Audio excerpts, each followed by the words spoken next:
Bienvenue dans cette nouvelle vidéo. Aujourd'hui, je vais vous montrer comment est-ce qu'on peut mettre un pana, donc un petit pont, à n'importe qui et dans un maximum de situations. Donc aujourd'hui, je ne vais pas forcément rentrer dans les détails techniques, mais je vais plutôt me contenter de vous donner plusieurs méthodes.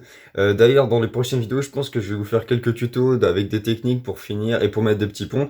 Donc voilà, je vous en parle plus en détail à la fin de cette vidéo. Donc cette vidéo sera principalement audio, mais je vous afficherai quand même à l'écran une petite compilation de mes panas, et forcément si j'apporte quelques points techniques dans cette vidéo, je vous remettrai directement le visuel. C'est parti.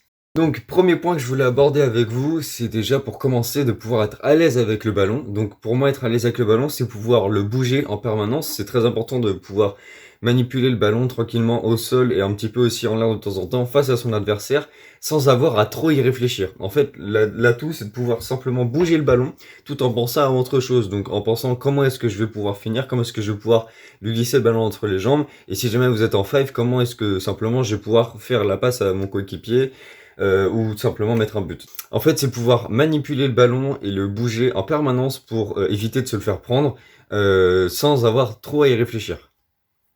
Donc pour ça, je vous conseille tout simplement de vous entraîner très régulièrement à faire vos grandes moves dans le vide sans forcément avoir un adversaire au début. Et c'est pour que tu puisses alterner les moments de protection de balle et les moments où tu vas pouvoir laisser le ballon visible de ton adversaire.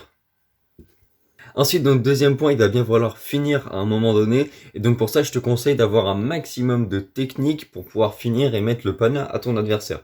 Même si tu connais pas parfaitement tes techniques, en avoir un maximum, ça t'aidera forcément à être polyvalent et pouvoir t'adapter à n'importe quel adversaire et à un maximum de situations.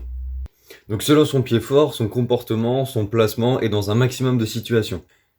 Que ça soit en 1 contre 1, donc quand l'adversaire s'attend à pouvoir prendre un pana, mais une fois qu'il est mis, t'as pas besoin d'aller le récupérer puisque le match s'arrête, ou alors en 2 contre 2 et plus, où l'adversaire s'attend peut-être moins à prendre le petit pont, par contre si tu lui mets, c'est très important de pouvoir le récupérer pour pas perdre le ballon. Donc un autre point qui est parfois oublié par les joueurs, c'est ce petit moment d'analyse qui te permet de mieux comprendre ton adversaire, donc son placement, son comportement, s'il va déjà se tenir par exemple à 1 mètre de toi, ou s'il va vraiment serrer, s'il va mettre le pied très souvent, et lequel il met le plus souvent par exemple. Enfin voilà, c'est tout ce genre de choses qui va maximiser tes chances de ne pas rater ton premier essai si jamais tu veux le mettre très rapidement en 5 par exemple. Et si jamais tu n'as pas eu le temps de comprendre ou même d'analyser ton adversaire avant de commencer le 1 contre 1, il va falloir que tu le jauges sur le coup. Et c'est aussi ici qu'être à l'aise avec le ballon va pouvoir te servir, puisqu'ici tu vas pouvoir analyser ton adversaire tout en continuant à bouger le ballon pour pas que tu puisses le faire prendre. Donc ici tu vas devoir faire deux choses en même temps sans te tromper. Ensuite rentre en jeu la question de timing, donc que tu sois en 1 contre 1 ou en 5, les deux moments sont un petit peu différents.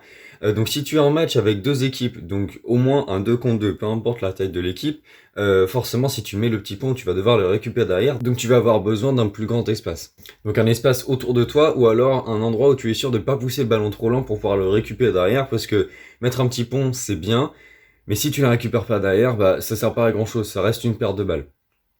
Et si tu es en 1 contre 1, tu vas pouvoir profiter du fait qu'il n'y ait personne autour pour l'amener dans la posture que tu souhaites et pouvoir finir. Donc ici on parle de timing, mais je pense qu'il y a aussi un travail d'anticipation pour que tu puisses comprendre ton adversaire et lancer le geste de fin avant même qu'il commence à ouvrir.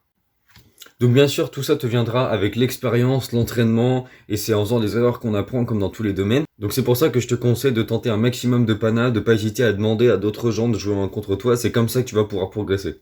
Et d'ailleurs, c'est en te remettant en question et en regardant tes erreurs, notamment par exemple en te filmant, que tu vas pouvoir comprendre comment est-ce que tu as raté, et pour que tu comprennes pourquoi est-ce que le 1 contre 1 a duré longtemps, alors qu'à la base tu pensais que ça allait être assez facile.